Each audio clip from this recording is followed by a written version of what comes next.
कुछ हुनर सीख भी लिया तो उसके लिए पैसे के लिए इसकी इमदाद नहीं की गई। तो आज बच्चे, नौजवान बच्चे चलते चलते चैना छीन लेते हैं, चोरियां करते हैं, डकैती करते हैं। डकैती इसलिए करते हैं कि आज हम एक आदमी को खत्म कर दे तो हमको 2 लाख मिल जाएंगे। हम साल भर बैठ के गलत मायने रखता है, बहुत वैल्यूबल है। लेकिन ऐसे मनुष्य, ऐसे लोग, ऐसे इंसान जिसका जीवन महीने लगता हो, ऐसे इंसानों के जीवनों को पाँव में डालकर रोना जाता है। ये रोने वाले पॉलिटिकल लीडर्स है। अगर वो इतने ईमानदार तरीके से आपकी अगर खिदमत किए होते तो आज हमारे समाज की ये हालत ना होती। आज बच्चे समाज के मुजरिम ना कहलाए जाते। आज बूढ़े मजबूर ऐसे माँ बाप हैं, आप देखिए, जिनको सेंट्रल गवर्नमेंट से 200 रुपए मिलता है वजीफा, जिनके बच्चों की इतनी हैसियत नहीं है कि वो अपने माँ बाप का पेट भर सके। उनके पीछे उनकी अपनी बीवी होती है, बच्चे होते हैं, कि उनके दवाखानों के अखराजात भी ज्यादा, क्योंकि यहाँ पर हमारे पास मिल जाए तो वहाँ पर एक लकड़ी का डंडा लेकर खेलना शुरू हो जाते हैं। हालांकि उनमें कई इतने काबिल लड़के होते हैं जो नेशनल या इंटरनेशनल मुकाम पर तक वे जा सकते हैं, लेकिन उनको ये मौका फराहम नहीं होता। क्यों नहीं होता? इसका जिम्मेदार कौन है? क्या इसका जिम्मेदार वो माँ बाप है या पॉलिटिकल लीडर्स है? क्यों? क्योंकि उनको राह कौन दिखाए, उनको गाइडेंस कौन करे? Political leaders. क्योंकि उन्हें अगर मैं आऊंगी तो इंशाल्लाह इनके लिए स्पोर्ट्स किट्स फराहम किया जाएगा और इनके सके ऐसे इंस्ट्रक्टर रखे जाएंगे आपके लिए। वो चाहे आप जैसे कि आप हॉकी है, जो है जो क्या कहते हैं, क्रिकेट खेलते हैं, टेनिस होता है, टेबल टेनिस होता है, ऐसे कई चीजें हैं। लेकिन बच्चों में काबिलियत होने के बावजूद भी बच्चे आगे नहीं बढ़ते। आप देखते हैं, आप डीसी खोल के देखिए, फलाने दूसरे स्टेटों से बच्चे आते हैं। खुशकिस्मत ये है संजय सानिया मिर्जा की कि वो आ गई है। लेकिन हमारे हिंदुस्तान में आप देखते हैं, जब भी ओलंपिक्स गेम होते हैं, एशियन गेम होते हैं, वहाँ पर दूसरे मुल्कों की जो आप देखते हैं gold medal, 100 gold medal, 120 gold medal. लेकिन हमारे हिंदुस्तान जहाँ पर आता है आबादी के लिहाज से, वहाँ पर बड़ी मुश्किल से 2 गोल्ड मेडल या 3 गोल्ड मेडल होते। ये हमारे देश की हालत ऐसी क्यों है? इसके जिम्मेदार कौन है?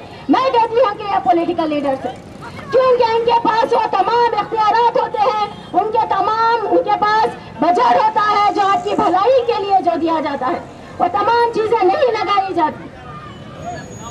और ऐसे बूढ़े बुजुर्ग लोग जिनको के मरकज की तरफ से 200 रुपए दिया जाता है, बास को तो वो भी नहीं मिलते। अगर उनके एरिया में अगर आदमी अप्रोच ना करे या इन्होंने किसी दिन एडवर्टाइज नहीं देखा अखबार का, किसी दिन वो घर में रह गए, तो उनको वो 200 रुपए का भी उनको कभी नहीं मिलेगा। तो ये 200 रुपए क्या एक मर्द और औरत के लिए क्या काफी है? बूढ़े ज़ईफ लोगों के लिए? आपसे मेरा सवाल है, क्या 200 रुपए एक आदमी के लिए महीना भर बस हो जाएगा बूढ़े ज़ईफ के लिए? मैं जब कैनवसिंग कर रही थी तो रहमत नगर, चंद्रा नगर में मैंने ऐसे ज़ईफों को, कमजोरों को देखा जो मुसीबत के मारे घर के दरवाजे के बाहर बैठे हैं और कहते हैं कि हमारे बच्चे को रोजगार नहीं है अम्मा, हमको तो 200 रुपए भी नहीं मिलते। किसी ने यह बताया कि हमको 200 रुपए तो मिलते हैं, लेकिन हमारा जाना आना 100 रुपए लग जाता है और 100 रुपए हमको मिलता है। तो क्या 100 रुपए क्या इंसान के लिए काफी है उसका गुजर बसर के लिए? हमारे समाज में महंगाई बढ़ती है। क्यों बढ़ती है? क्योंकि पीछे सपोर्ट होता है। ये जो हमारी रियासती सरकारें होती है, मरकजी जो सरकार होती है, उसमें रहने वाले जो MLA और MP होते हैं, वो तमाम पुलिस में डिपार्टमेंट को उनके ऊपर दबाव डालते हैं। तमाम जो ब्यूरोक्रेट्स होते हैं उनके ऊपर दबाव डाला जाता है ताकि उनके काम आसानी से चलते रहे। और हमारी हुकूमत चाहती है कि तमाम दबाव हट जाए, तमाम ब्यूरोक्रेट ईमानदारी से काम करे, अपना काम ईमानदारी से करे। आप जाते हैं कोई कार्य के लिए, काम के लिए जाते हैं कि भाई मेरा बिल पास होना है, मुझे ये सैंक्शन होना है, तो बोलते हैं भाई इसके ऊपर कुछ वजन रख दो। फिर जो डेट देते हैं इस तरह आपको चक्कर लगाते हैं, आपका पूरा पैसा, जितना पैसा आपको हासिल होना पड़ता है उसका 50% आपका किराए में निकल जाता है। क्यों? क्योंकि ये सरकार सारी तमाम, तो अगर हम हमारे देश को अच्छा चलाना है, आपके इलाकाई जो रियासती जो सरकार है उसको अच्छा चलाना है, अगर आपको MLA अच्छा रखना है, आपको तमाम ब्यूरोक्रेट अच्छा रखना है, तो आपको एंटी करप्शन जैसे चीज हमारे पास होनी चाहिए। हमें उसके खिलाफ काम करना है, यानी कि जो भी करप्टेड होता है उसको पकड़ना है, उसको जेल में डालना है। क्यों? क्योंकि ये क्राइम है। इससे क्या होता है, गरीब आदमी गरीबी की सतह से और नीचे होता है और अमीर आदमी और अमीर होते जाता है। हमारे इस हैदराबाद में खासकर याकूतपुरे में गुंडागर्दी रूज पर है। जगह जगह कोनों पे फलाने पार्टी के आदमी खड़े हो जाते हैं, अगर कोई महल्ले में गुजरा तो फौरन करंट न्यूज देते हैं, देखो भाई यहाँ पर आ गया, इसका क्या करना है, क्या इसके हड्डी फसली तोड़ना है, इसको सलामत रखना भी है या खत्म करना है या फिर इसको छोड़ देना है। ये गुंडागर्दी आम है और मैं चाहती हूँ कि गुंडागर्दी पूरे हैदराबाद शहर से खत्म हो। आप सोचिए, क्योंकि 70 साल तक जीऊंगा, जिस दिन क्योंकि लिख के नहीं लेके आता है कि मैं 70 साल जीऊंगा, अगर किसी दिन खुदा न खास्ता मौत हो जाए तो आपके पीछे घर की औरतें होती हैं, घर की माएँ बहनें बेटियां होती हैं, उनकी हिफाजत कैसे, उनकी असमत की हिफाजत कैसे हो? क्यों? क्योंकि गुंडागर्दी आम है। तो इसके जिम्मेदार कौन है? हम है। जब तक हम गुंडागर्दी खत्म नहीं करेंगे, हमारे औरतों की इस्मत यहाँ पर महफूज नहीं रहेगी। आप देखते हैं कई ऐसे केसेस है जिनको दबा दिया जाता है, प्रेस के द्वारा प्रेस में जाकर खरीद लिया जाता है कि भाई ये न्यूज नहीं आनी चाहिए, पुलिस से कह दिया जाता है कि एफआईआर दर्ज नहीं होनी चाहिए। आखिर क्या है? क्या इंसान का जीवन इतना बिका हुआ है, क्या वो इतना गिरा हुआ है, क्या औरत की इज्जत इतनी वो है कि कोई मायने नहीं रखती कि उसके जिंदगी का इस्तेसाल किया जाता है? आप सोचिए, अगर अपनी माँ बहनों की, अपने बीवियों की, अपने बच्चियों की अगर आप हिफाजत चाहते हैं तो इस शहर से गुंडागर्दी खत्म होनी चाहिए। अगर मैं आऊंगी तो इंशाल्लाह मैंने ऐसा प्लान किया है कि हर गली जहाँ पर आपकी कॉलोनी होती है वहाँ पर पूरे रास्ते में इंशाल्लाह ताला कैमरेस लगाए जाएंगे कि अगर आपको मालूम हो जाएगा कि हमारे महल्ले में जो हमारे आम आदमी से हटकर अगर कोई और महल्ले का आदमी आ जाए तो हमको पता लग जाए, ताकि हम उसके द्वारा कैच करें कि यह आदमी पुराने महल्ले में जा रहा है तो कब लौट रहा है, क्यों जा रहा है, हम वहाँ से मुजरिमों को पकड़ सकते हैं। शहर की सबसे बड़ी बुरी लानत ये गुंडागर्दी भी है, इसके लिए मुझे आपके सपोर्ट की जरूरत है। और मैं चाहती हूँ कि ये जो हमारी लुबना मैडम है एमपी, जो कैंडिडेट है, एमपी कैंडिडेट है हैदराबाद शहर से, आप एक बार इनको मौका दीजिए। इंशाअल्लाह ताला ये साबित कदम रहेगी और अमानतदारी से ये अपना काम करेगी। आपको शिकायत का मौका नहीं मिलेगा। मैंने बताया है कि इलाकाई के अलावा, अच्छा, हमारे इलाकाई के अलावा हमारे हैदराबाद शहर में जितने भी कॉन्स्टिट्यूएंसीज है उन तमाम मसाइल पर ये गौर फिक्र के साथ, अपनी अच्छी पॉलिसी के साथ, आपको साथ रखते हुए आपके तमाम मसाइल को हल करेंगी। और मैंने तो ऐसा सोचा है कि मैं इस ईमानदारी के साथ काम करूंगी कि जो भी अगर आप मुझे मुंतखब करते हैं, अगर आपकी दुआओं से, अगर अल्लाह की रजा से अगर मैं यहाँ पर एमएलए बनती हूँ तो मैं जो भी पैसा बजट सैंक्शन होगा उसकी पूरी डिटेल्स आपको अखबार में दूंगी कि कितना बजट सैंक्शन हुआ है, आपके कौन से व्यक्ति को कितना पैसा दिया गया है, कौन से काम के लिए दिया गया है, आपके कौन से काम कौन से महल्ले में कराया गया है, किसके लिए कितना बजट सैंक्शन किया गया है, पूरी ईमानदारी के साथ आपको ये अखबार में मिलेगा। ये ट्रांसपेरेंसी रहेगी। मैं जो कुछ करूंगी वो हर चीज आपको मालूम होगी। आज तक हमारे हिंदुस्तान में ऐसा नहीं हुआ। ये इनकलाब आना चाहिए पूरे हिंदुस्तान में कि जो भी एमएलए, एमपी, कॉर्पोरेटर है, वो जो भी बजट उनके लिए सैंक्शन होता है, जो आपके लिए किया जाता है, वो ट्रांसपेरेंसी होनी चाहिए। आवाम को मालूम होना चाहिए कि उनके लिए क्या मिलता है, वो उनको पूरा उनका हक उनको मिले, ईमानदारी के साथ मिले। और हमारी इस पार्टी का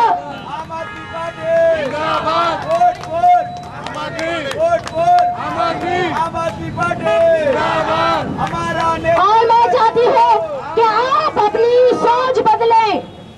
आज तक आपने 50 साल किसी दूसरे लोगों को मौका दिया है, दूसरे पार्टी के एमएलए को मौका दिया है, दूसरे पार्टी के एमपी को मौका दिया है। आप एक बार अपनी सोच बदलिए, अपने एमपी कैंडिडेट्स को और अपने एमएलए कंटेस्टेंट को और एमपी कंटेस्टेंट को चुनते हुए पहले आप सोचिए कि हमें किसे वोट देना है, कौन है जो हमारे साथ ईमानदारी के साथ हमें हमारा हक अदा करे, जो हमारी तकलीफ को समझे। क्योंकि आम आदमी पार्टी का ये उसूल है कि यहाँ का हर एमपी, हर एमएलए आम आदमी जैसा होता है, आम आदमी के बीच रहता है। और आपके कैसा हो, आम आदमी पार्टी हर बार चलेगी, हमारा नेता के आम आदमी पार्टी से ये हमारे कैंडिडेट ठहरे हुए हैं, इनको आपको सपोर्ट करना है। इंशाल्लाह ये झाड़ू हमारा निशान है आम आदमी पार्टी का। और इनकलाब जिंदाबाद, इनकलाब आम आदमी पार्टी, इनकलाब इनकलाब इनकलाब, आम आदमी हमारा वोट। हिंदुस्तान बदलने वाला है, बहुत कम वक्त में बदलने वाला है। आप लोग इस बात से इत्तेफाक नहीं करेंगे? ये देश बदलने वाला है, मुल्क बदलने वाला है।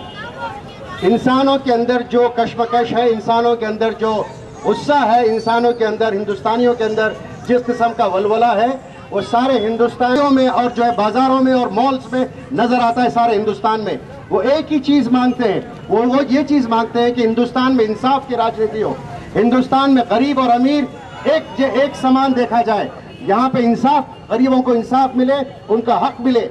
आप लोगों के सामने बहुत लंबी बात यहाँ के उम्मीदवार मैडम जो है अस्मा शहनाज ने की। मैं एक छोटी सी आपको हकीकत बताना चाह रहा हूँ। आम आदमी पार्टी जो अरविंद केजरीवाल जी ने अपनी जिंदगी को, अपनी ख्वाहिशों को, अपने आराम को दांव पे लगाकर हिंदुस्तान के अवाम के साथ, अवाम का मतलब यह है कि वो अवाम जिन लोगों को इंसाफ नहीं मिलता है, वो अवाम जिन लोगों की जिंदगी मुश्किलों में गुजरती है, वो अवाम जिन लोगों के हुकूक नहीं मिलते, वो अवाम जो इंसाफ के लिए दस्तक देता है तो उसको इंसाफ नहीं मिलता, वो अवाम जो पुलिस की दहलीज पर खड़े रहकर अपने इंसाफ के लिए लड़ना चाहती है, इंसाफ ईमानदारी से मांगना चाहती है, तो इनको इंसाफ नहीं मिलता। यहाँ तक कि उन लोगों के हुकूक को यहाँ के दौलतमंद सियासी लोग और दौलतमंद सरमाएदार लोग, वो सारे हिंदुस्तान में एक जाल बिछा कर रखे हैं, एक जाल, ऐसा जाल बिछा कर रखे हैं जिसमें अमीर अमीर होता है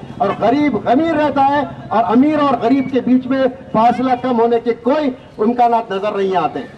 भाइयों और बहनों, ये पार्टी कोई सियासत करने के लिए नहीं बनी, ये पार्टी कोई दौलत कमाने के लिए नहीं बनी, यह पार्टी इसलिए नहीं बनी कि मुल्क में किसी किस्म का इंतशार पैदा किया जाए। यह पार्टी इसलिए बनी है कि वो उन लोगों के लिए इंसाफ का सौदा किया जाए जिन लोगों को 65 साल से इंसाफ नहीं मिलता। यहाँ पर दो किस्म की सियासत होती है हिंदुस्तान में, एक सियासत होती है मजहब के नाम पर और एक सियासत होती है दौलत के नाम पर। ये दो सियासतें होती हैं, एक सियासत मजहब के नाम पे, दूसरी सियासत दौलत के नाम पे। आप देखिए हिंदुओं और मुसलमानों को सारे हिंदुस्तान में, चाहे वो कांग्रेस हो या बीजेपी, सारे हिंदुस्तान में एक ही काम करते आए हैं। वो ये काम करते हैं कि हिंदू को मुसलमान से तोड़ो और मुसलमान को हिंदू से तोड़ो। हिंदू और मुसलमान को बड़ा बांट कर इन्होंने हिंदुस्तान के मुसलमानों और हिंदुओं को एक वोट बैंक की तरह अपनी राजनीति और अपनी सरमाया समझकर, अपनी तिजोरियां समझकर उसमें महफूज रखना शुरू कर दिया। यहाँ पर काम करने वाले लोग, चाहे छोटे हों या बड़े, अच्छे हों या बुरे, हर आदमी के साथ अगर आप बैठकर खुलूस से आप उससे पूछेंगे तो वो कहेगा कि मैं खुश नहीं हूं।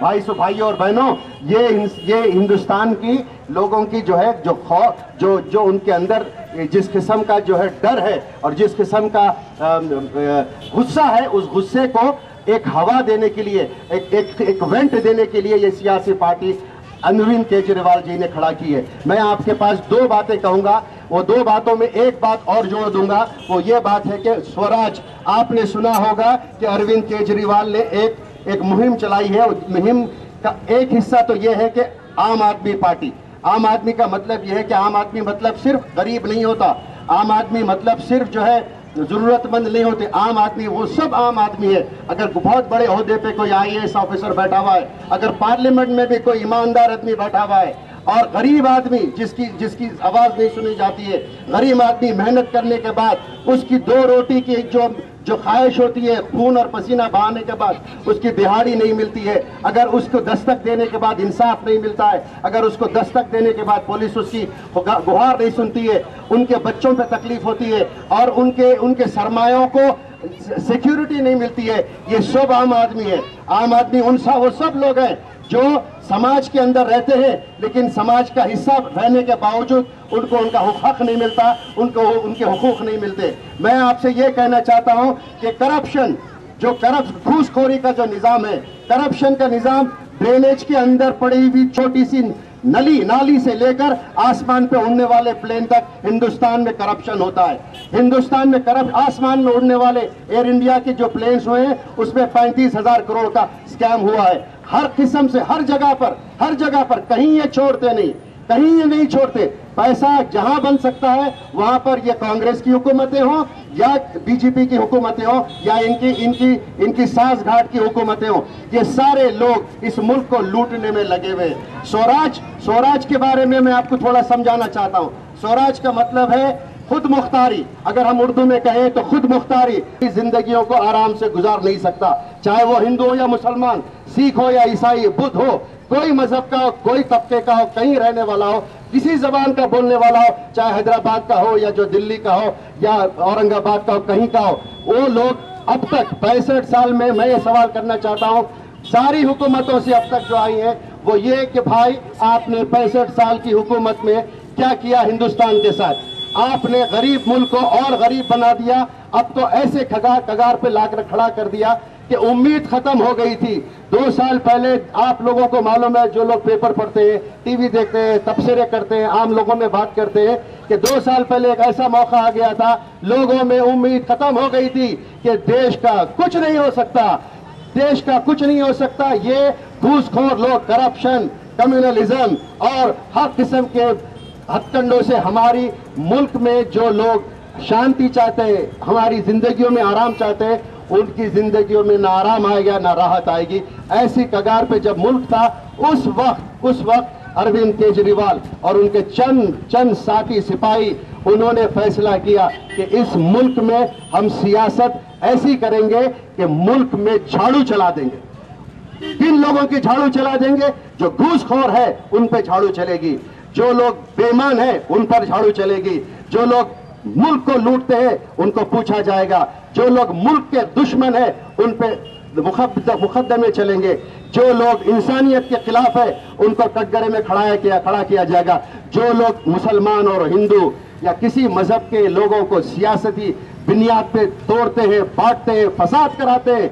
ये मैं कह रहा हूं, आम आदमी पार्टी बहुत क्लियरली ये कहती है कि मुल्क में किसी शख्स को अगर वो पहचानेगी कि सियासत करता है और जो फसाद पैदा करता है, हिंदुस्तानियों में, हिंदुओं में, मुसलमानों में दरार पैदा करता है और नफरतों की भी खेती करता है, सख्त से सख्त सजा होगी, सख्त से सख्त सजा होगी। तो ये हमारे तीन मुद्दे जो हैं वो एक है करप्शन हर लेवल पे खत्म होना, सबसे बड़ा मुद्दा है हमारे घरों का हिफाजत, सबसे बड़ा मुद्दा है हमारी जो सरमाए हैं उनका हिफाजत, सबसे बड़ा मुद्दा है हमारी इबादत गाहें उनकी हिफाजत, सबसे बड़ा मुद्दा है हमारे इत्तेहाद की हिफाजत, सबसे बड़ा मुद्दा है हमारा इत्तेहाद।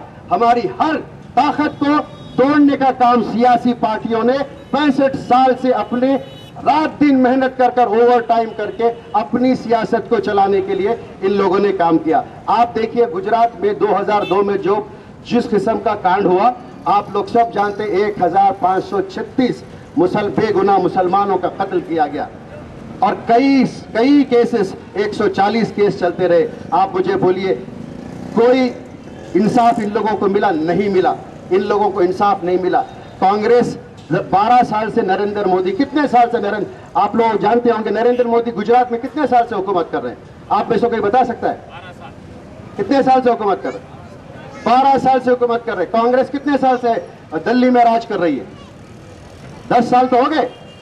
मैं ये सवाल कर रहा हूं आप लोगों से, आप भी सोचिए कि ये मुमकिन नहीं था कि कांग्रेस की ताकत, कांग्रेस इख्तिदार में रहकर एक छोटे से राष्ट्र गुजरात में, जबकि इतना जुल्म हो रहा है, आपको मालूम था कि ये आदमी जो है आगे चल के बहुत बड़ा खतरा साबित होगा। ये जरूरी नहीं था कि इसको रोका जाए। मैं आपसे कह रहा हूं, गुजरात में कांग्रेस ने किसी किस्म की कोशिश नहीं की नरेंद्र मोदी के बढ़ते हुए जुल्म को, बढ़ते हुए कदमों को, बढ़ते हुई अना को रोकने की कोई कोशिश नहीं की। उन्होंने कभी भी इलेक्शन में सही मानों में ईमानदारी से बीजेपी और मोदी को हराने का काम नहीं किया। अगर आप देखें आज केजरीवाल जी को वाराणसी से मोदी के खिलाफ लड़ने की जरूरत नहीं थी। नरेंद्र मोदी वाराणसी से जब अपना उम्मीदवार उम्मीदवारी की बात किया तो उन्होंने कहा, केजरीवाल जी ने कहा कि मैं वाराणसी जाऊंगा, नरेंद्र मोदी से मुकाबला करूंगा, उसको हराऊंगा। आपसे मैं पूछ रहा हूं, क्या ये कांग्रेस के लोगों की जिम्मेदारी नहीं थी कि नरेंद्र मोदी का मुकाबला गुजरात में करते? नरेंद्र मोदी का मुकाबला गुजरात में उसकी पार्टी का, उन लोगों का करते? उन्होंने कोई मुकाबला नहीं किया। आज हिंदुस्तान के साथ, सारी आवाम के साथ 1.23 बिलियन 123 करोड़ हिंदुस्तानियों के साथ उन्होंने खिलवाड़ कर दिया। आज एक ऐसा अजदहा, एक ऐसा इंसान बनकर खड़ा हो गया जो डंके की चोट पे कहता है कि मैं हिंदुस्तान की मुकद्दर को मैं चलाऊंगा, जो कुछ होगा मैं करूंगा। ना उसके लिए पार्टी की अहमियत है, ना किसी हिंदुस्तानी की अहमियत है। भाइयों और बहनों, नरेंद्र मोदी को मुकाबला करने के लिए, उस आदमी को उसका चेहरा दिखाने के लिए, उस आदमी को जिस तरीके की सियासत उन्होंने की है, जिस जुल्म की सियासत, जिस नफरत की सियासत, जिस घूसखोरी की सियासत, जिस लूट की सियासत नरेंद्र मोदी ने की है, उस नरेंद्र मोदी की लूट की सियासत को खत्म करने का बेड़ा आज वाराणसी में अरविंद केजरीवाल जी ने लिया। आप नहीं समझते कि अरविंद केजरीवाल एक बेइंतहा सेक्युलर आदमी है? वो उस आदमी को एक दर्द है, मैं आपको बता रहा हूं, मैं अच्छी तरीके से जानता हूं, वो आदमी को एक ही दर्द है, वो ये दर्द है कि हिंदुस्तान का आम आदमी, हिंदुस्तान का आम आदमी कौन है? आम आदमी, आम आदमी, हम सब आम आदमी है। आम आदमी क्या चाहता है? आम आदमी ये चाहता है कि 2 वक्त की रोटी, नौकरी, थोड़ी सी सरमाया, अपने बच्चों की हिफाजत और उनका मुस्तकबिल, और एक सिक्योर्ड जिंदगी, एक खुशहाल जिंदगी जिसमें उसको रोक टोक ना हो, जिसमें कारोबार कर सके, जिसमें जो है अपनी नौकरी चाकरी कर सके, अपने बच्चों को सही परवरिश कर सके, उनसे पढ़ा सके, उन्हें इज्जत दे सके। लेकिन मेरे भाई, आज हम क्या देखते हैं? आज हम क्या देखते हैं? एजुकेशन स्कूल हो गए, और 5 स्कूल के अंदर भी प्रॉपर इंफ्रास्ट्रक्चर नहीं है, ये मुझे मालूम है। आप मुझे बताइए, अगर किसी मुल्क में, किसी कम्युनिटी में एजुकेशन नहीं होगा तो आप किस तरीके से तरक्की कर सकते? एक बात यह है कि ये शहर हैदराबाद, जहां पर हम खड़े रह के बात कर रहे हैं, निजाम सरकार की सल्तनत, ये एक ऐसा विखार और ऐसी जगह थी जहां के लोगों को शुरफा कहा जाता था, जहां की मिसाल दुनिया भर में, अमेरिका से लेकर ऑस्ट्रेलिया से लेकर रशिया तक, अरब की गलियों में हैदराबाद का फख्र से नाम लिया जाता था। एक दौलतमंद मुल्क और इज्जतदार मुल्क और वक़ार वाला मुल्क, इल्म वाला मुल्क और तहजीब वाला मुल्क। अब उस तहजीब वाले मुल्क को अगर आप आज ये गली देखते हैं, आज हमारे चेहरे देखते हैं, आज हमारे हालात देखते हैं, आज हमारे कारोबार की मुश्किलें देखते हैं, आज हमारी औरतों के साथ जो नाइंसाफियां हैं, जो उनकी इनसिक्योरिटी देखते हैं, जिस किस्म की रास्ते पे चलने में अगर कोई दुश्वारियां हैं तो उन दुश्वारियों को देखते हैं, तो मैं आपको पूछना चाह रहा हूं भाई कि ये आप आज हम इस शहर को शरीफों के मुल्क शहर कहने में कितनी हमको जो है शर्म महसूस हो रही होगी। आप नहीं मानेंगे इस बात को? आप नहीं मानेंगे क्या? हमारी जो पीढ़ियां थी, हमारे से 25-50 साल पहले, उन लोगों ने क्या ख्वाब देखा होगा? क्या ख्वाब देखा होगा 1947 में जब देश आजाद हुआ? क्या ख्वाब देखा होगा हमारे बुजुर्गों ने कि हमारा हिंदुस्तान, ये जब मुल्क इतना बड़ा है, ये शहर और ये हैदराबाद, ये यहाँ की तहजीब, यहाँ का गंगा जमनी तहजीब, यहाँ के रहन सहन, यहाँ का विखार, यहाँ का रुतबा, यहाँ के गलियां, यहाँ के बाजार, यहाँ के बोलचाल और यहाँ के रहने वाले लोग, इन लोगों की जो तहजीब का डंका था, वो डंके में आज कहीं आपको नजर नहीं आता कि कमी आ गई है। आप मुझे बताइए, आप हमारे बुजुर्ग 40-50 साल पहले उन लोगों ने ख्वाब देखा होगा कि हमारे बच्चे जो है अच्छे माहौल में बढ़ेंगे और आने वाले दिन हमारे अच्छे होंगे। आपको लगता है कि हमारे बुजुर्ग जिस तरीके की जिंदगी गुजारे, क्या हम गुजार रहे हैं? ईमानदारी से बोलिए आप, 50 साल पहले का जो हैदराबाद था, जो इज्जत यहाँ पर थी, वो इज्जत आपको यहाँ पर नजर आती है? उस किस्म का माहौल आपको नजर आता है? उस किस्म के रोड यहाँ पे नजर आते हैं? उस किस्म के दरवाजे नजर आते हैं? उस किस्म की खुशहाली नजर आती है? उस किस्म के शुरफा नजर आते हैं? उस किस्म की मोहब्बतें नजर आती है? उस किस्म का इत्तेहाद नजर आता है? आपसे मैं पूछ रहा हूँ, आप अगर कहते हैं कि नजर आता है तो मैं माइक बंद कर दूंगा, चला जाऊंगा। आप मुझे बताइए, क्या वही ख्वाब देखा था हमारे बुजुर्गों ने? अगर वो ख्वाब उन्होंने देखा था, उसकी ताबीर करने में हम अगर चूक हो गई है, मेरे भाइयों और बहनों, मैं आपको बता रहा हूँ, आगाह कर रहा हूँ कि आप अपनी नस्लों के बारे में सोचिए, आने वाले मुस्तकबिल के बारे में सोचिए, आपके बच्चों की सिक्योरिटी, आपके बच्चों का इल्म, आपके बच्चों के वाराणसी हो या कोई लखनऊ हो, बड़े बड़े शहरों में यही हाल है। ये मसला सिर्फ हैदराबाद का नहीं है, ये मसला सारे हिंदुस्तान का है। स्वराज का मतलब ये है कि खुद मुख्तारी। मेरे भाई, खुद मुख्तारी का मतलब वही है जो मैं कह रहा हूँ कि आपकी एक कॉन्स्टिट्यूंसी है, इसके मोहल्ला है और सभा, ये मोहल्ला सभा है। अरविंद केजरीवाल जी का जो मेन एजेंडा है वो ये है कि पार्लियामेंट में तो आप लोगों को भेजेंगे, आप असेंबली में भी लोगों को भेजेंगे, लेकिन 5 साल आप ब्लैंकेट ओढ़ के घर में तख्त पे सोने के लिए हिंदुस्तान का निजाम नहीं कहता। हिंदुस्तानी को हक है, हर हिंदुस्तानी को हक है कि हर दिन उसको अपनी आवाज उठाने का, हर दिन अपने हुकूक को मांगने का, हर दिन अपने मसाइल को पेश करने का, हर दिन अपनी बात को कहने और हर अपनी बात को मनवाने का उसको हक है। उस हक को दिलाने का नाम है स्वराज। स्वराज में अब आप एक छोटी बात बताऊंगा, आपका लिकर शॉप है, शराब की दुकान है।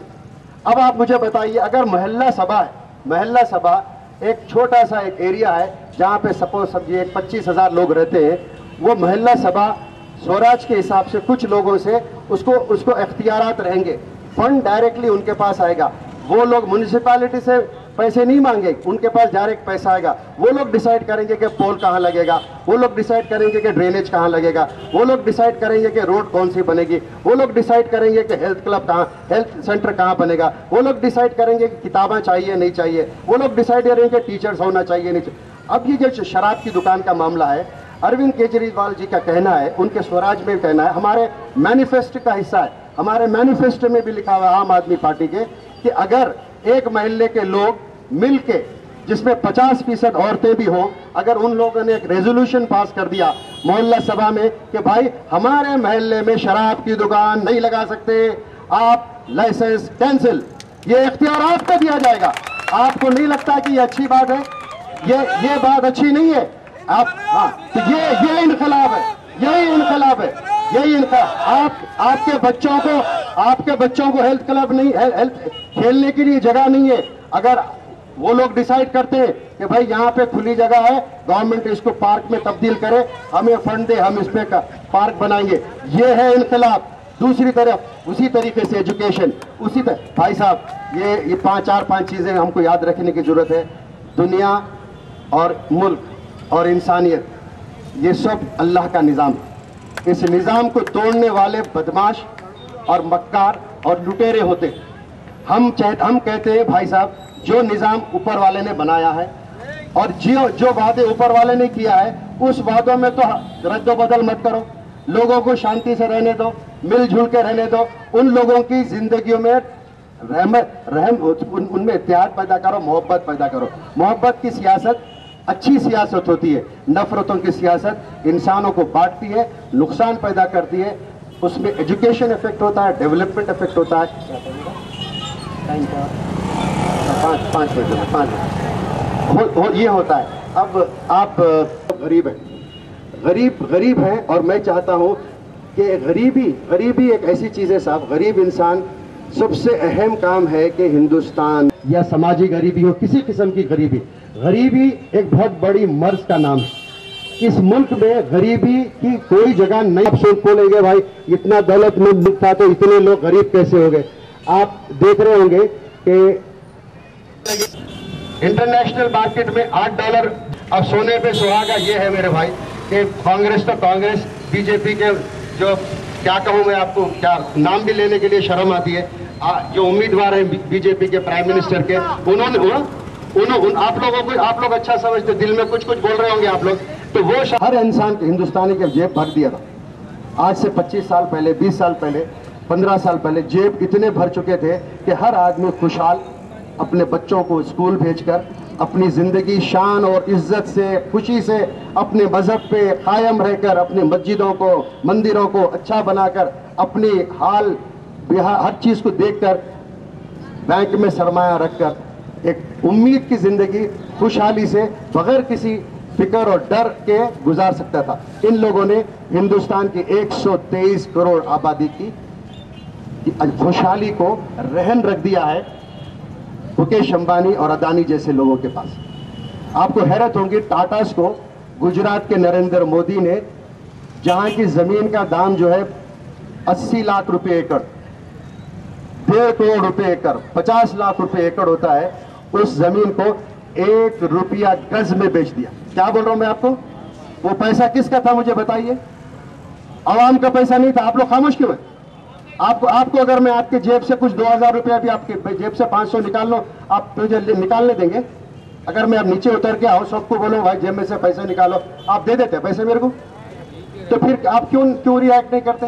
भाई साहब, आप घर में सो रहे, आप महंगाई में परेशान है, महंगाई कम हो रही नहीं, आप जो है इलेक्ट्रिसिटी नहीं आई उसमें परेशान है, आप नौकरी चले गई नौकरी ढूंढने में परेशान है, आपका नल नहीं आया उसमें परेशान है, आपकी जो है ड्रेनेज फंस गई उसमें परेशान है, आपके बच्चे स्कूल गए फीस नहीं भरे उसमें परेशान है, आपको मोहल्ले में लोग सता दिए उसमें परेशान है, आपको फिर फसाद नाउजुबिल्ला हो गया, फसाद की बातों में डरा कर आप लोगों को बिजी कर दिया 2-2 महीने, चलो भाई लड़ते रहो, और वो लोग ये आपको इधर लगा दिया, दूसरी तरफ मुल्क को बेच दिया। तो मेरे भाई, आम आदमी पार्टी, ये पार्टी कोई रहने आज के लिए पार्टी नहीं है, ये पार्टी आने वाले दिनों की मुस्तकबिल की सबसे अहम रोल हिंदुस्तान की सियासत को बदलने में और हिंदुस्तान की पार्लियामेंट को अपने छाप से हिंदुस्तान के 123 करोड़ आबादी को बदलकर उनकी जिंदगी में खुशी और चेहरे पे मुस्कुराहट लाने वाली पार्टी है ये पार्टी। ये झाड़ू अब लग रही ना, झाड़ू में जैसे बताया, झाड़ू वहां लगेगी जहां बुराई है, जहां वहां लगे झाड़ू वहां लगेगी जहां पे करप्शन है, जहां वहां झाड़ू वहां लगेगी जहां पे डॉक्टर पड़े। तो आप लोग मान लीजिए कि अरविंद केजरीवाल, प्रशांत भूषण, योगेंद्र यादव और ये सब ऐसे नाम है जो दिल से इंसान के मोहब्बत से बिल्कुल लुत्फुत है। ये लोग इंसानियत से मोहब्बत करने वाले हैं, मुल्क से मोहब्बत करने वाले। आप लोगों से मेरी अपील है कि आप ये बात को जहन में रखिए, ये पार्टी आज अगर आपसे वोट मांगने आई है तो मेरे अजीज हैदराबादी बहनों और भाइयों, वो तो दिख रहा है कि बहनों सिर्फ गिन सकते हैं अपन, ऐसा नहीं होना चाहिए। हर जगह अपन ये ख़वातीन को अपन देखें और उनको साथ साथ हिस्सा दें। तो ये पहला हमारा पब्लिक मीटिंग है। चंद दिनों पहले यहाँ नुक्कड़ के प्रोग्राम किए थे हम लोग रेलवे स्टेशन के पास। कुछ लोग यहाँ से जो है वो वहाँ भी मौजूद थे।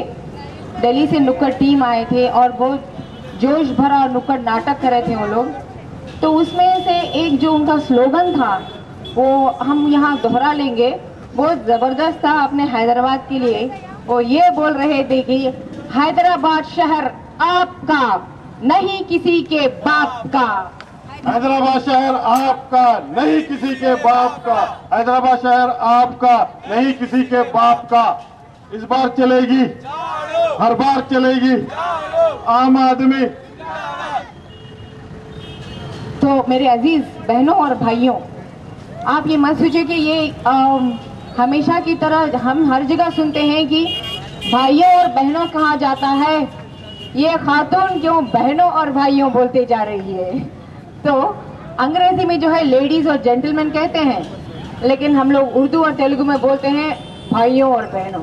तो मैंने सोचा चलो भाई हम थोड़ा अलग करके देखेंगे, बहनों और भाइयों बोलते जाएंगे। तो अगर आपको पसंद आए तो आप भी इसको फॉलो करिए। तो ये हमारा जो पहला पब्लिक मीट है, इंशाल्लाह हम और भी करेंगे यहाँ पर, क्योंकि याकूतपुरा से हमें मोहब्बत है। और मैं जियो की पहली बार आई हूँ, मैं थोड़ा मेरे बारे में बता भी दूँ। मैं डॉक्टर लुबना सरवत हूँ, इस्लामिक इकोनॉमिक्स में मैं PhD करी हूँ और पॉलिटिकल लीडरशिप में इंडियन इंस्टीट्यूट ऑफ मैनेजमेंट से एक सर्टिफिकेट कोर्स भी करी हूँ। तो ये ब्रीफ इंट्रोडक्शन के साथ मैं ये भी बताते दूँ कि मैं मेहदीपट्टनम के पास मेरी माँ के साथ रहती हूँ अपने खास घर में। तो ये ब्रीफ इंट्रोडक्शन के साथ मैं आपको चंद अपने कुछ आपके और हमारे जहनों के कॉमन चीज़ के बारे में ये 5 मिनट में बोल दूँगी, क्योंकि टाइम भी हो रहा है, अभी टाइम है तो उसके उतने ही टाइम में बोलूँगी। वो हम जब भी हम मलकपेट में और कई कॉन्स्टिट्यूंसी में जो हमारा विजिट चल रहा है, कैंपेन चल रहा है, उस दौरान में बहुत से औरतों से जो हम मुखातिब हो रहे हैं, तो ये गैस की जो इश्यू इन्होंने निकाली, तो सर उस सिलसिले में भी हम सुन ले कि क्या है इस सूरत हाल क्या है। कुछ महीनों पहले हम 1200 देते थे गैस सिलेंडर के लिए, हाँ या नहीं? हाँ। तो कई बहनों के घर में जब गैस सिलेंडर घर पे आता था तो उनके हाथ में या घर में 1200 रुपए नहीं रहते थे और गैस सिलेंडर वापस जाती थी। ये सच है या नहीं? सच है। तो ये सरकार ने, चाहे वो केंद्र, तो वो शायद सेंट्रल गवर्नमेंट हो, केंद्र की सरकार हो या यहाँ की सरकार हो या यहाँ की हमारी लोकल रिप्रेजेंटेटिव, पब्लिक रिप्रेजेंटेटिव भी हो, इसके खिलाफ कितनों ने आवाज उठाई? सोचना चाहिए हमें, कितनी बड़ी प्रॉब्लम थी जो हमारे बहनों और भाइयों इसको फेस कर रहे थे। ये एक आम इंसान की मुद्दा थी। इस आम इंसान के मुद्दे को किसने लिया, किसने इसको टेकअप किया बड़े से बड़े लेवल पर? किसके पास वो हिम्मत थी आज पूरी भारतवर्ष में कि वो इसके खिलाफ आवाज उठाए? किसके पास वो हिम्मत थी कि वो अनिल अंबानी जैसे आदमी को, जो मिनिस्ट्रीज को बदला सकता है, पेट्रोलियम की मिनिस्ट्री को बदला दे सकता है, वो एनवायरनमेंट की मिनिस्ट्री को बदला सकता है, ऐसे आदमी के ऊपर कौन था वो शख्स भारतवर्ष में जिसने FIR दर्ज करवाए? कौन है वो शख्स बताइए?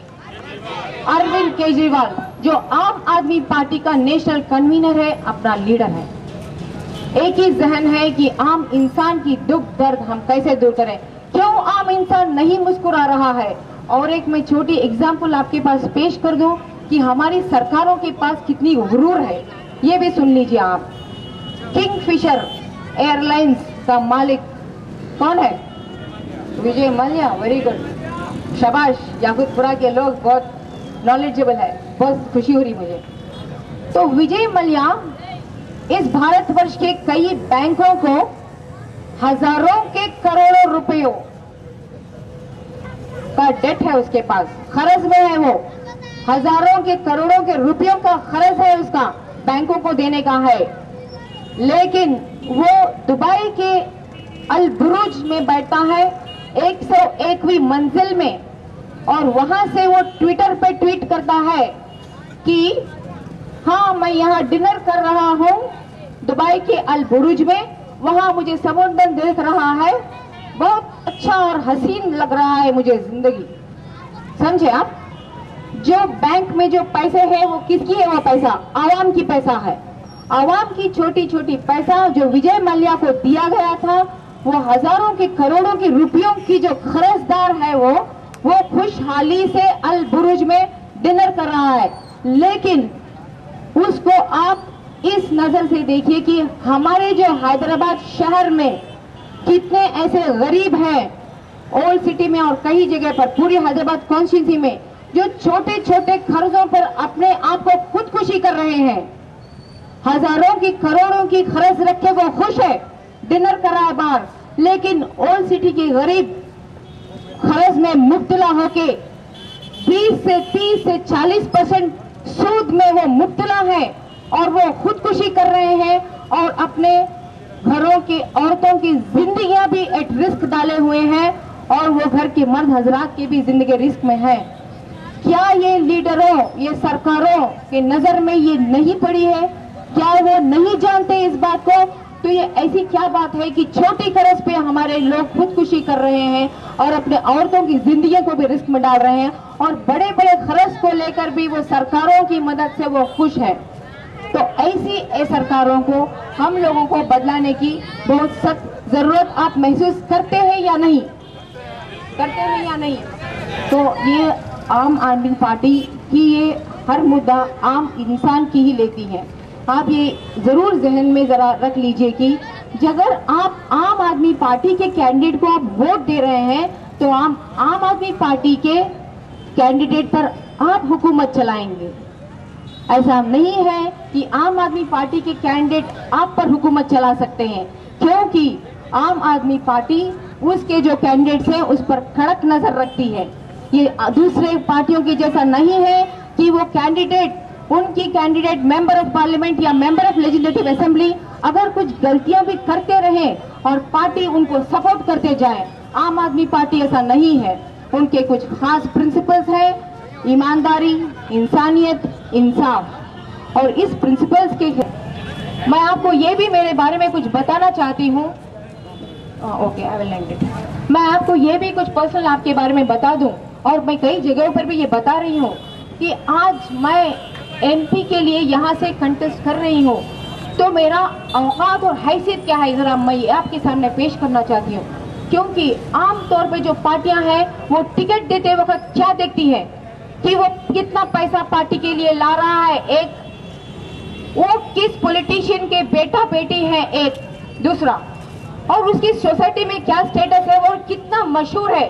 क्या ये हर पार्टी ये देखती है या नहीं देखती है? आम आदमी पार्टी ने मेरे में वो कुछ भी नहीं पाया। ना मेरे पास दौलत है, ना मैं मशहूर इंसान हूँ, ना मेरे बाप दादे या कोई भी पॉलिटिशियन, मेरे खानदान में ही कोई नहीं है पॉलिटिकल पार्टी की। लेकिन फिर भी आम आदमी पार्टी ने मुझे यहाँ की हैदराबाद लोकसभा की टिकट दी है। मैं आप लोगों को ये बता दूं, मेरे अजीज हैदराबादी बहनों और भाइयों, आज मुझे ये टिकट मिली, 5 साल के बाद आप में से किसी को ये टिकट मिलनी चाहिए। हैदराबाद शहर आपका, नहीं किसी के बाप का। बहुत शुक्रिया। टाइम परमिशन हो चुकी है, इसलिए मैं कंक्लूड करना चाहिए। आप उसमें पहला सेंटेंस ये पाएंगे, हम बहुत एम्फसाइज करके बहुत सख्ती के साथ हम ये कह रहे हैं, ये पुराना शहर नहीं, ये असली शहर है, ये शाही शहर है और ये नवाबी शहर है। भूल जाओ वो दिन जब हम बोलते जा रहे हैं कि ये पुरानी शहर, पुरानी बस्ती है। इसको हम करेंगे एक शाही शहर, एक नवाबी शहर, एक उम्दा शहर। भाइयों बहनों और भाइयों, एक बात याद रख लीजिए, बहादुरपुरा में भी मैं ये बात बोली थी कि ये है, इसकी सड़कें देखिए, इसकी ड्रेनेज देखिए, इसकी लाइट देखिए। तो इंशाल्लाह फिर मिलेंगे मेरे बहनों और भाइयों। बहुत शुक्रिया, आप लोगों ने सुना हमें, और आप जरूर वोट सोच समझ के दीजिए। आपको अच्छा ठीक लग रहा है, मौका देना चाहिए, तो आप झाड़ू की मोहर पे वोट दीजिए। बहुत शुक्रिया। अस्सलाम वालेकुम। इस बार चलेगी, घर बार चलेगी, लोकसभा में, विधानसभा में, आम आदमी पार्टी। हमारा नेता कैसा हो? आम आदमी जैसा हो। हमारा नेता कैसा हो? आम आदमी जैसा। इनकलाब जिंदाबाद, इनकलाब, जिंदाबाद। वोट फॉर आम आदमी। वोट